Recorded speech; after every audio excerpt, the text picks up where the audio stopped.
Donc Noémie Faure du Conservatoire botanique alpin va nous parler là, donc de l'élaboration et la mise en œuvre de protocoles communs de suivi de la flore par le réseau Alpes 1 de conservation de la flore, donc un réseau qui associe des parcs nationaux, mais aussi des réserves naturelles et des conservatoires botaniques, bien sûr, et d'autres partenaires.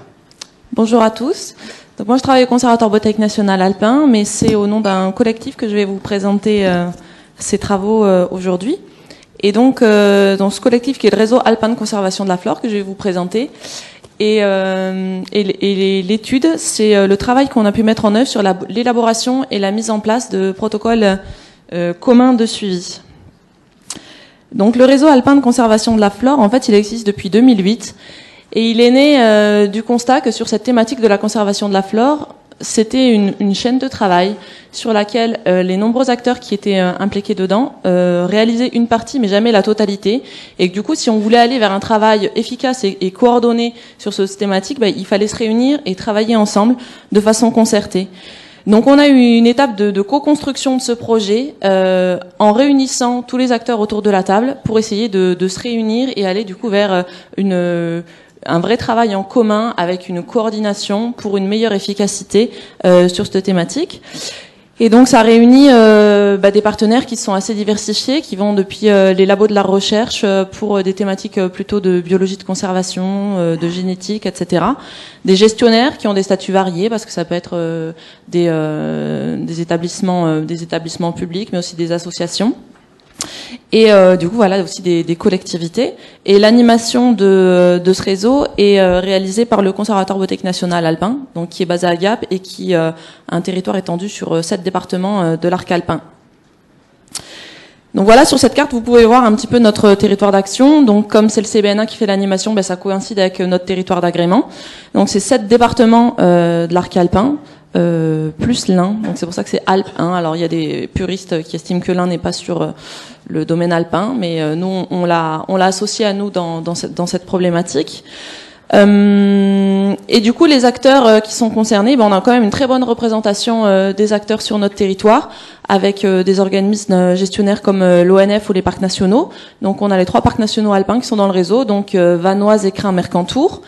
On a aussi les parcs naturels régionaux qui réalisent de nombreuses missions autour de la conservation de la biodiversité aussi. Les conservatoires d'espaces naturels. Donc nous, on a la particularité en Rhône-Alpes d'avoir des conservatoires départementaux. Donc on en a un par département, plus un régional. On en a aussi un régional en PACA. On a aussi associé des associations qui travaillent sur la connaissance et la conservation de la flore. Donc c'est aussi un petit peu une spécificité Rhône-Alpes où il y a un réseau associatif qui est très développé sur ce sujet. Et on a eu aussi une forte mobilisation des animateurs Natura 2000 qui sont très sensibles à ces problématiques et très demandeurs aussi de collaboration sur ce sujet.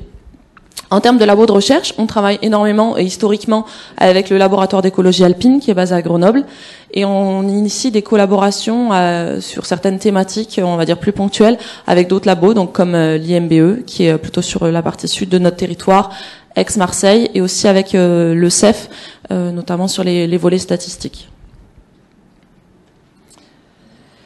Alors, les objectifs de ce réseau qu'on a essayé de clarifier après cette phase initiale où on s'est réunis ensemble, donc c'est de travailler sur les besoins communs. Donc que ce soit dans la conservation de la flore, aussi bien au niveau de la recherche que de la mise en pratique, de s'articuler sur nos actions de conservation, mais aussi du coup de mutualiser nos résultats et de les partager, de les restituer ensemble. On a identifié un point fondamental, et c'est celui que je vais développer par la suite dans ma présentation, sur les protocoles de suivi, avec la définition et l'application de protocoles communs de suivi sur la flore. Et du coup, le pendant de cette activité qui est de regrouper, traiter, synthétiser les données recueillies, et je vais insister un petit peu sur la mise en perspective, donc qui est vraiment, je pense, une plus-value importante de ce réseau, c'est-à-dire qu'on est sur des gestionnaires qui travaillent chacun sur des territoires localisés, limités dans l'espace, et la plus-value de se réunir ensemble, c'est cette mise en perspective, c'est-à-dire à un moment donné de présenter ces données à une échelle supérieure qui pour nous est l'échelle du massif alpin. Et après, on a des objectifs qu'on s'est définis qui sont, on va dire, plus généralistes, qui sont liés au fonctionnement de réseau.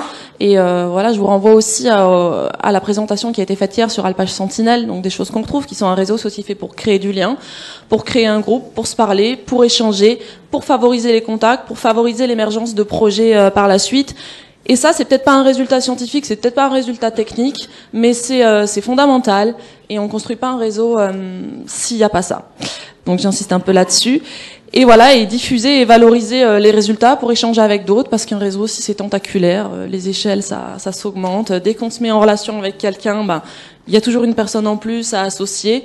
Donc essayer, sans se faire déborder par ce volet-là non plus, de pouvoir parler aussi avec d'autres réseaux, d'autres territoires qui peuvent être concernés par les mêmes problématiques que nous. En termes de fonctionnement, on a choisi de travailler en co-construction sur le réseau et de se construire les objectifs, les façons de travailler, les protocoles ensemble. Donc on a créé des groupes de travail. Donc il y a un groupe de travail qui a élaboré une charte qui définit les objectifs et les modes de fonctionnement du réseau. Alors, sur quelles espèces on avait travaillé? Donc on était très ambitieux au début, on se dit qu'on allait travailler sur une stratégie de conservation pour définir les espèces sur lesquelles on allait travailler. C'est tombé en même temps que la réactualisation des listes rouges au niveau Rhône-Alpes et PACA. Donc du coup, on a un petit peu mis ça en attente et on a fait le choix de travailler. Donc c'est là où l'humain entre encore une fois en ligne de compte, c'est-à-dire on est sur un réseau, faut que ça marche, faut que les gens se sentent concernés. Donc de travailler sur les espèces qui intéressent le plus de monde possible et on a trouvé un compromis avec les espèces d'intérêt Natura 2000 et cette stratégie de conservation. On est en train de commencer à l'approfondir à partir de maintenant aussi. Un groupe de travail important sur la définition des protocoles. Alors la définition, pour moi, ça va de la phase qu'on peut avoir en salle de réunion où on discute de ce qu'il faudrait et de la phase test sur le terrain pour dire ce qu'on a pensé, est-ce que c'est faisable sur le terrain. Donc avec des allers-retours entre les deux phases et des tests réalisés par les gestionnaires qui sont partenaires sur ce projet. Et du coup, forcément, voilà, des groupes thématiques, soit par espèce, soit par habitat, en fonction des sujets sur lesquels on travaille. Et alors, un petit clin d'œil sur le montage de projet, parce que comme pour l'Axe Sentinelle hier, en fait, ce réseau, il est issu de la volonté des gestionnaires de travailler ensemble. Donc chacun, en fait, intègre les objectifs du réseau, les protocoles du réseau dans son fonctionnement propre, mais il n'y a pas de financement dédié à ce travail-là. Donc c'est un atout, je veux dire, c'est une manifestation de volonté, de motivation, et en même temps c'est une contrainte vu qu'il n'y a pas un vrai financement qui est dédié là-dessus.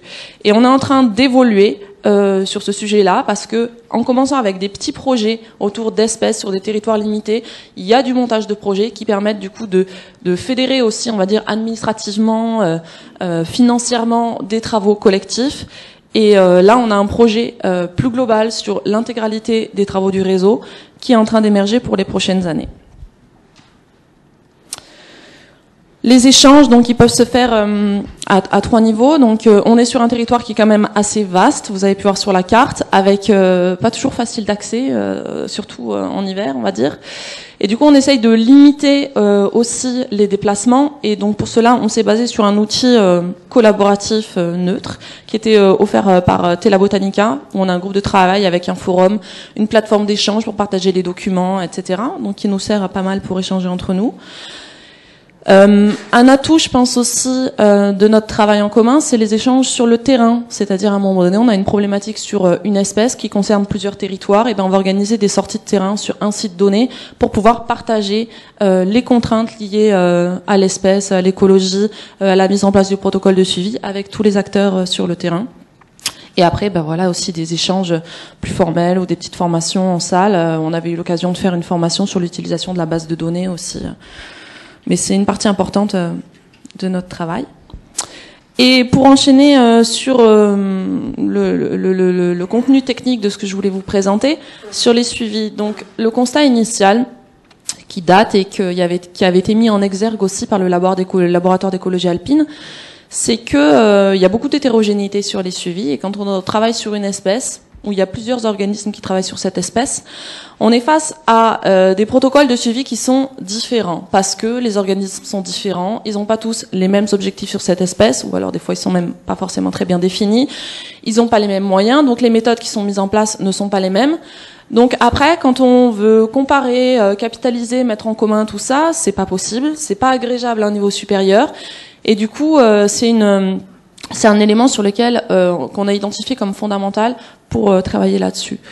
Ce qu'on a, en se penchant sur ce sujet, ce qu'on a aussi relevé, c'est un manque. C'est-à-dire qu'il y a des protocoles qui sont connus, mis en place au niveau des sites, qui sont très importants, mais il y a une espèce de vide à l'échelle d'un territoire plus vaste, qui pour nous est le massif alpin, et dont on s'est rendu compte avec l'évaluation de l'état de conservation des espèces et des habitats Natura 2000, où au bout du compte, on avait peut-être des données sur 3 ou 4 sites, mais si on voulait faire une évaluation plus importante à l'échelle du massif, on manquait de données, on se basait sur du dire d'experts, qui des fois est très biaisé chez les gens qui défendent la protection de la nature aussi. Et du coup, voilà, il y a une échelle qui vraiment nous semblait fondamentale et sur laquelle on n'avait pas d'outils et qui du coup nécessitait une coordination importante. Donc, on a identifié 3 niveaux de suivi, justement, qui correspondent à 3 échelles différentes pour clarifier un petit peu la démarche, et sur lesquels on a travaillé. Donc je vais vous présenter rapidement, surtout le premier, qui correspond à cette échelle qu'on a identifiée comme un petit peu absente de la cartographie des protocoles. Donc c'est une échelle, c'est à l'échelle du territoire, donc du réseau, qui pour nous est le massif alpin. Et l'idée du coup c'est d'avoir comme unité statistique de suivi des sites qu'on pourrait agréger. Et de répondre à une question qui est, au bout du compte, assez descriptive, où on ne cherche pas de paramètres explicatifs, mais déjà de pouvoir qualifier si une population, à l'échelle du massif alpin, est stable en expansion ou en régression. Et donc, je vais vous présenter un petit peu plus en détail après les données que l'on collecte. Le suivi station, qui est qu'on a appelé suivi station, mais qui correspond à des protocoles déjà existants qui sont menés à l'échelle d'un site donné, qui est souvent mis en place par les gestionnaires, avec des systèmes de placettes permanentes où on recense le nombre d'individus, etc. Et donc qui fait référence à des données collectées plutôt annuellement et en réponse à des questions sur un site donné. Et le suivi qu'on a appelé individu, donc là qui suit un petit peu le parcours de vie d'un individu et qui répond à des questions plus de recherche, plus fondamentales de biologie de la conservation et qui est plutôt mis en œuvre par des chercheurs. Alors sur le suivi territoire-espèce, en fait, c'est un suivi qui est en présence-absence, avec comme unité de suivi une zone qu'on a appelée la zone de prospection, sur laquelle on cherche l'espèce, et donc sur laquelle on va noter une aire de présence de l'espèce, et du coup, par conséquent, une aire d'absence. Donc ça, c'est très important, parce que c'est ça qui va nous permettre de noter autant la progression que la régression. Donc voilà, l'aire de présence, donc c'est une surface, donc c'est la surface occupée par l'espèce sur un site donné, et donc qui est réalisée en reliant les plantes les plus extérieures pour délimiter un polygone, et forcément elle est entièrement incluse dans la zone de recherche de l'espèce. Ensuite, sur des paramètres quantitatifs, on a fait un choix de balayer complètement la notion d'effectif, parce que il y avait énormément de variabilité sur les effectifs, là où il y en a un qui voyait un plan, il y en a un qui voyait 3 touffes, il y avait des tiges fleuries une fois qui étaient comptées, d'autres fois c'était bon, du coup c'était des paramètres qui étaient pas très objectifs et difficiles à répéter. Donc on a essayé de se baser sur des choses plus objectives, et donc des fréquences d'occurrence en utilisant des systèmes des points contacts sur lesquels on notait uniquement l'espèce qu'on voulait suivre. Donc des points contacts qui sont réalisés sur 2 transects qui traversent notre aire de présence. Et ça, ce type de protocole, on l'a mis en place à l'échelle du réseau, donc du massif alpin, sur 4 espèces, donc avec des allers-retours tests sur les protocoles. Pour ces données, et on a créé aussi un système de stockage et de restitution des données qui ont été prises, donc qui sont spécifiques, sur une base de données qui est en ligne sur Internet et qui a été élaborée par le Parc des Écrins. Et donc ça permet il y a un système de visualisation où on voit vraiment l'emprise spatiale d'une espèce, et ça stocke aussi les données quantitatives qui sont prises sur chaque espèce. Et tous les membres du réseau ont accès à cette base de données, peuvent visualiser les résultats de tous les autres membres. Donc c'est en ça que ça aide à la mise en perspective des données. Ok. Du coup, je vais passer sur les aspects de précision. Donc, on a engagé un travail d'évaluation de la précision de nos protocoles. Donc, avec les jeux de données qu'on a collectés jusqu'à présent, pour voir dans quelle mesure ils nous permettaient de détecter des changements. Donc, c'est un travail qu'on a mené en partenariat avec le Centre d'écologie fonctionnelle et évolutive à Montpellier. Et donc, sur des jeux de données qui sont pas forcément les plus évidents, puisque c'est sur l'Iparis de l'Oiselle, une espèce à éclipse, donc il y a des fortes variations interannuelles. Et pas forcément sur des données diachroniques. Mais bon, c'était quand même pour pouvoir avoir des idées sur la précision de nos protocoles. Et donc, en fait, on voit qu'ils nous permettent de détecter des changements s'ils sont très importants. Donc, avec une baisse évaluée à 2% par an, on mettrait quand même un certain temps, donc 30 ans, pour détecter un changement qui serait assez important. Donc ça, il faut le discuter un petit peu. C'est-à-dire qu'on a appliqué un seuil de précision qui est le seul classique en statistique, qui est celui de 5%, qui n'est pas forcément le plus adapté pour le vivant, et qu'on voit que si on est un petit peu plus souple sur le seuil, on a déjà des durées qui sont plus acceptables et pour la détection d'effets significatifs. Et ensuite, on voit que si on a des vitesses de changement qui sont beaucoup plus rapides, on détecte aussi beaucoup plus rapidement et plus facilement. S'il faut que je conclue, je vais passer sur le suivi station et vous parler rapidement aussi d'une démarche qu'on fait sur les habitats à cette échelle du territoire aussi. Donc le pendant, on a un petit peu le même, c'est-à-dire qu'on a une répartition de l'habitat qu'on sort avec nos bases de données. Et on travaille à ce moment-là sur des espèces caractéristiques des habitats qui vont nous servir pour nos indicateurs de suivi. Et on fait un tirage aléatoire de 100 mailles de présence de l'habitat qui vont correspondre à nos zones de prospection. Et à l'intérieur de ces mailles, on fait des relevés en présence-absence des espèces caractéristiques. Donc ça, c'est la base, le socle commun de nos protocoles. Et on rajoute des spécificités par habitat. Donc les habitats sur lesquels on a travaillé jusqu'à présent, c'est le caricion et les éboulis froids. Et donc on a des petites spécificités par rapport à ces habitats. Et on a aussi une déclinaison du niveau station pour les habitats qu'on a mis en place et qui est commun aux membres du réseau sur certains habitats. Voilà. Et du coup, pour conclure rapidement, ce que je voulais dire, c'est que du coup, on a une méthodologie qui est mise en œuvre pour l'instant sur un nombre restreint d'espèces et d'habitats, parce qu'on a vraiment travaillé sur un aller-retour entre une méthodologie et des tests sur le terrain.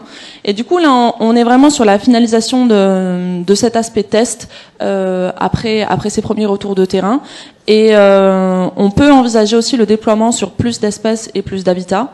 Et voilà, et en termes de fonctionnement de réseau, c'était vraiment important d'avoir bien en tête cet aspect faisabilité sur les protocoles de suivi, parce que si c'est pas mis en place sur le terrain, si c'est pas faisable, c'est pas des choses qui vont pouvoir perdurer dans le temps. Voilà, je vous remercie. Merci beaucoup pour cette présentation.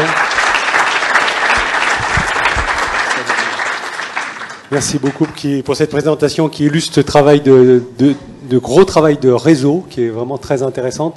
Et ce travail d'emboîtement d'échelle aussi, qui est vraiment intéressant et dont Richard Bonnet nous parle depuis plusieurs années dans nos groupes de travail des scientifiques des parcs nationaux, qui fait toujours notre admiration.